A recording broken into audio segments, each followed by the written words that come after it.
प्रियांका चोप्रा बाजीराव मस्तानीमध्ये एकूण 85 नऊवारी साड्या नेसणार हे तर आम्ही तुम्हाला सांगितलंच, पण या व्यतिरिक्त आणखी एक महत्त्वाची बातमी आहे ती अशी की बाजीरावची काशीबाई आणि मस्तानी म्हणजेच प्रियांका चोप्रा आणि दीपिका पदुकोणची जुगलबंदी इथे पाहायला मिळणार आहे। आणि ही माहिती आपल्यापर्यंत पोहोचवली ती स्वतः प्रियांकानेच। तिच्या ट्विट मध्ये तिने म्हटलंय की off to rehearsals, let's kill it Deepika Padukone along with our legs Bajirao Mastani. त्यामुळे संजय लीला भंसाळीच्या चित्रपटात पुन्हा एकदा दोन आघाडीच्या अभिनेत्रींची जुगलबंदी पाहायला मिळणार आहे। देवदास मध्ये माधुरी दीक्षित आणि ऐश्वर्या राय यांचं डोलारे हे नृत्य आजही लोकांच्या अगदी चांगलं लक्षात आहे। त्यामुळे जेव्हा दीपिका आणि प्रियांका या दोघींची जुगलबंदी होईल तेव्हा मात्र नक्कीच ही कंपॅरिझन होऊ शकते की कोणती जुगलबंदी जबरदस्त होती।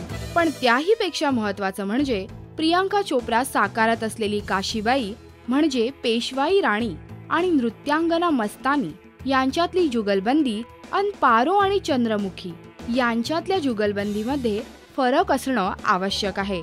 अर्थात या दोन वेगवेगळ्या कथा आणि वेगवेगळ्या सोशल स्टेटसच्या कथा आहेत, त्यामुळे यात फरक असणं साहजिकच आहे। काशीबाई आणि मस्तानी यांच्यात नृत्याची जुगलबंदी हा विचार तुम्हाला कसा वाटला? तुमच्या प्रतिक्रिया या व्हिडिओच्या कमेंट सेक्शन मध्ये नोंदवायला विसरू नका। Hi, this is Prajakta. Please subscribe to Rashtriya Marathi.